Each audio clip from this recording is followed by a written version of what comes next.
Ahoj, vítám vás u nového videa ze série faktů o lidském těle. Dneska se podíváme na naše srdce.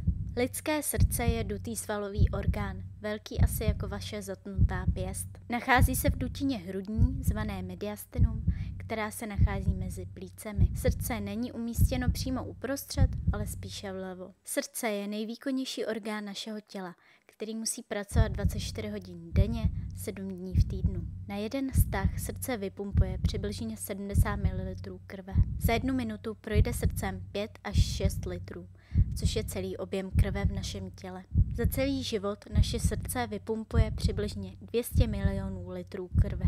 Srdce má 4 dutiny, pravou a levou síň a pravou a levou komoru. V pravé části srdce proudí neokysličená krev, která putuje do plic. V levé části srdce je krev okysličená, která směřuje do celého těla.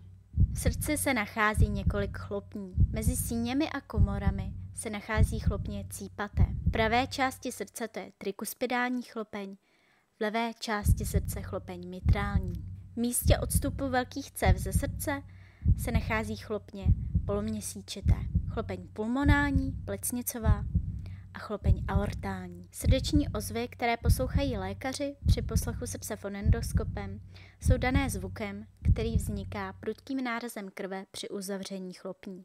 Normálně jsou slyšitelné 2 ozvy, které zní zhruba jako lup-dup. Při nedomykavosti nebo zúžení chlopní jsou navíc slyšitelné šelesty.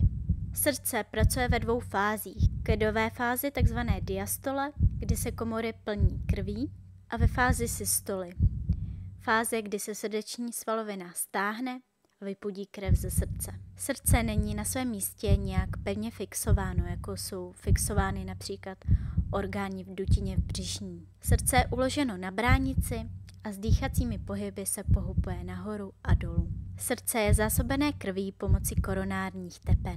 Pokud dojde k ucpání a neprůchodnosti některé z nich, nastává infarkt myokardu. Srdce plodu začíná být už kolem konce 5. týdne těhotenství, kdy je velké asi jako zrníčko máku. Srdeční frekvence plodů a novorozenců je daleko vyšší než u dospělých lidí. V průměru je to zhruba 120 až 160 úderů za minutu.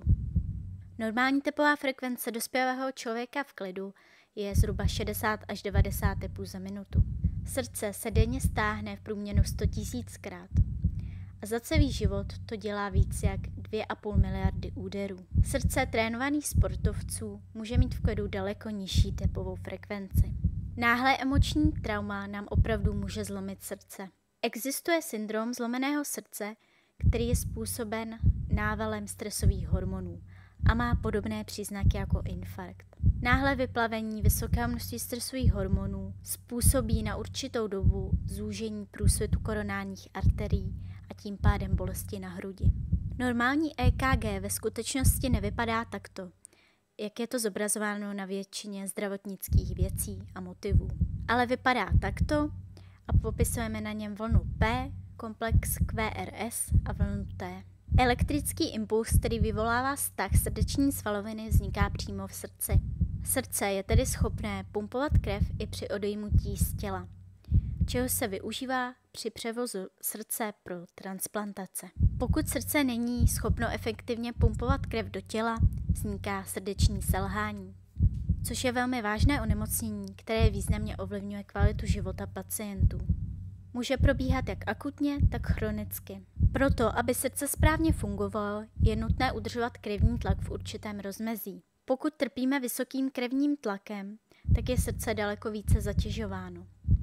Jelikož musí při každém vztahu překonat daleko větší odpor pro vypumpování krve ze srdce. To následně vede ke zbytnění srdeční svaloviny, takzvané hypertrofii, a následně to může vést i k dalším komplikacím. Největší srdce ze živočichů má plejtvák obrovský a váží kolem 700 kg. V klidu bije asi jen 2x až 5x za minutu. Nejmenší srdce má naopak hmyz. Obecně čím menší živočich, tím vyšší má jeho srdce tepovou frekvenci.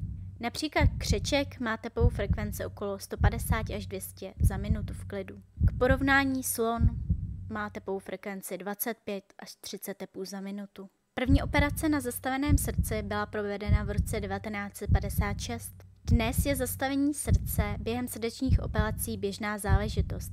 Provádí se například u operace bypassu. Srdce se při ní cíleně zastaví a jeho úlohu ve smyslu rozvodu krve po těle v tu dobu zastává mimotělní oběh. Světový den srdce připadá na 29.